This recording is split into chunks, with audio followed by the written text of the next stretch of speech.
अब भारत में बनने जा रही है और इसके लिए फ्रांस की दसॉ एविएशन और भारत की टाटा एडवांस सिस्टम्स लिमिटेड के बीच हैदराबाद में प्लांट लगाने को लेकर समझौता हो गया है। यह इतिहास में पहली बार होगा कि फ्रांस अपने एडवांस जेट का अहम हिस्सा किसी दूसरे देश में बनाने जा रहा है। राफेल के अहम हिस्से का प्रोडक्शन भारत में साल 2028 में शुरू भी हो जाएगा और इस फैक्ट्री में हर महीने राफेल के 2 फ्यूजलेजेस बनेंगे। फ्यूजलेज में विमान का मुख्य ढांचा शामिल होता है। यानी बात रही है कि चीन ने मान लिया है कि उसका एयर डिफेंस सिस्टम HQ-9 और HQ-16 भारत की ब्रह्मोस मिसाइल का मुकाबला नहीं कर सकता। रिपोर्ट में दावा है कि पाकिस्तान ने चीन से इसकी शिकायत भी की है कि उसके एयर डिफेंस सिस्टम भारत की मिसाइल को रोकने में नाकाम रहे। भाई पाकिस्तान ने धीरे हल्की आवाज में कहा होगा, लेकिन कहा क्या दियो यार चाइनीज माल, इंडिया मार के चला गया, ये बजा ही नहीं, बीप बीप नहीं कर रहा था। इस पर चीन ने बहाना बनाते हुए पाकिस्तान को कह दिया कि उसके एयर डिफेंस सिस्टम ब्रह्मोस जैसी हाईटेक मिसाइलों को डीओ जल्दी ही ET-LD HCM हाइपरसोनिक मिसाइल का टेस्ट करने जा रहा है। इस हाइपरसोनिक मिसाइल की रेंज 1500 किलोमीटर है, यानी पूरा पाकिस्तान इसकी रेंज में, चीन का ज्यादातर हिस्सा इसकी रेंज में। हाइपरसोनिक मिसाइल वो मिसाइल होती है जो ध्वनि की गति से 5 गुना ज्यादा स्पीड से, यानी मैक 5 की स्पीड से उड़ती है। मैक 5 की स्पीड वाली किसी मिसाइल को रडार से पकड़ना बहुत मुश्किल हो जाता है। इसकी गति इतनी तेज होती है कि 1 सेकंड में 1.5 किलोमीटर से ज्यादा की दूरी तय करती है। 1 सेकंड में 1.5 किलोमीटर। तेज गति की वजह से रडार ऐसी मिसाइल को ट्रैक नहीं कर पाते। ऐसी मिसाइल्स को रोकना नामुमकिन जैसा होता है। सबसे बड़ी बात यह है कि हाइपरसोनिक मिसाइल का एक्सटेंडेड वर्जन है ये। आमतौर पर जो हाइपरसोनिक मिसाइल होती है वो अपनी टॉप स्पीड में सीमित समय के लिए रह पाती है, लेकिन एक्सटेंडेड हाइपरसोनिक मिसाइल ज्यादा समय तक टॉप स्पीड में रहती है, जिससे इनकी रेंज भी बढ़ जाती है। पानी पी पी कर पाकिस्तान को कोसते थे, वो पाकिस्तान को डिस्काउंट पर डिस्काउंट देते चले जा रहे हैं। जो डोनाल्ड ट्रंप पाकिस्तान को आतंक की धरती बताते थे, वो ट्रंप पाकिस्तान के आतंक पर आजकल कुछ बोल नहीं पा रहे हैं। उधर जब से नरेंद्र मोदी ने विदेशी प्रोडक्ट्स के बहिष्कार की बात कही है, तब से चीन बिलबिलाया हुआ है। चीन भारत की रफ्तार रोकने के काम में जुट गया है। रेयर अर्थ एलिमेंट्स को एक्सपोर्ट करने को सीमित कर दिया है। चीन की कोई भी कंपनी अब सरकार की इजाजत के बिना रेयर अर्थ एलिमेंट्स बाहर नहीं भेज सकती। रेयर अर्थ एलिमेंट्स से बैटरीज बनती हैं, गाड़ियों के इलेक्ट्रिकल पार्ट्स और सर्किट बनते हैं। इस मामले में भारत की चीन पर बहुत डिपेंडेंसी है, क्योंकि 99% मैग्नेट और बैटरी भारत को चीन से इंपोर्ट करनी पड़ती है। खास तौर पर भारत का इलेक्ट्रिकल व्हीकल सेक्टर चीन पे इसी वजह से बहुत डिपेंडेंट है। ईवी के मामले में मारुति और बजाज जैसी भारतीय कंपनियां अपनी पूरी मोटर असेंबली चीन से इंपोर्ट करती हैं। इलेक्ट्रिक व्हीकल सेक्टर को लेकर भारत के बड़े बड़े टारगेट हैं, लेकिन चीन की वजह से इस सेक्टर पर असर पड़ सकता है। एलिमेंट्स की 70% माइनिंग चाइना में होती है और रेयर अर्थ एलिमेंट्स की 90% रिफाइनिंग भी चीन में होती है। इस मामले में चीन पर सिर्फ भारत ही नहीं, आप यह मत सोचिए कि भारत की डिपेंडेंट है, पूरी दुनिया चीन पर डिपेंडेंट है। खुद अमेरिका जैसा देश 70% रेयर अर्थ एलिमेंट्स चीन से इंपोर्ट करता है।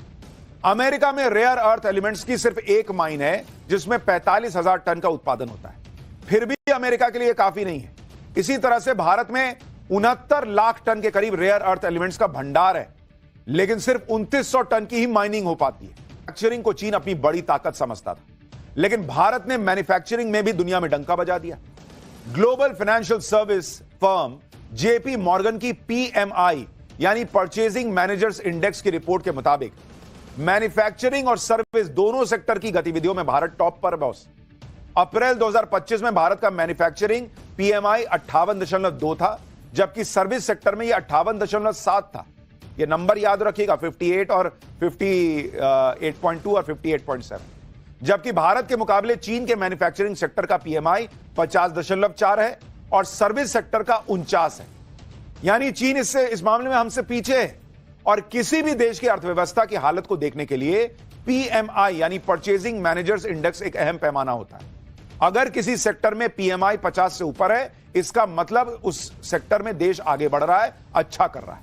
और आप देखिए भारत 50 से ऊपर नहीं है बॉस, ऑलमोस्ट 60 के करीब पहुंचा हुआ है। और चीन तो सर्विस सेक्टर में 50 से भी नीचे है, भारत फिर वहां भी 58.7।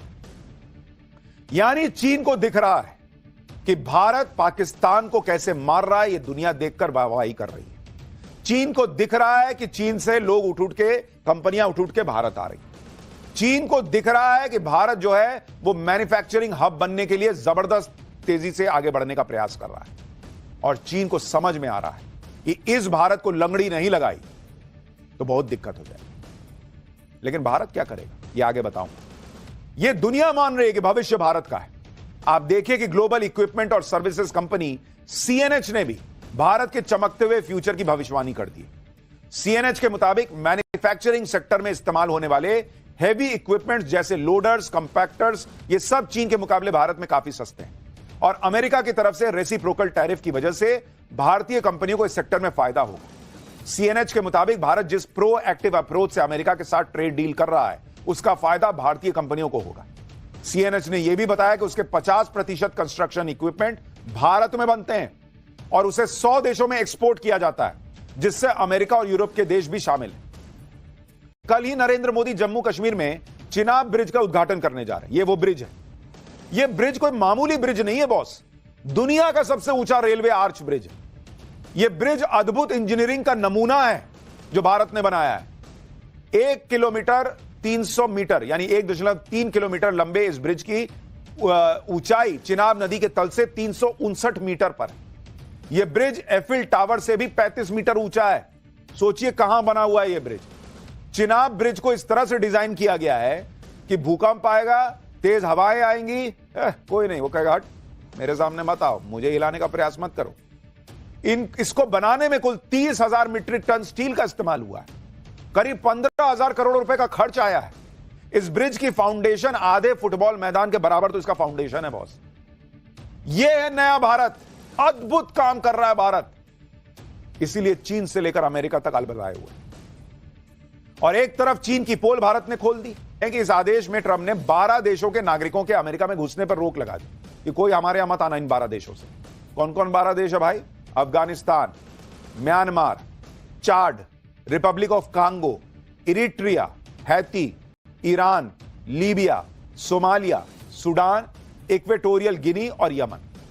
12 देशों पर बैन क्यों लगाया भाई? ट्रैवल बैन क्या वजह है? कह रहा आतंकवाद की वजह से लगाया।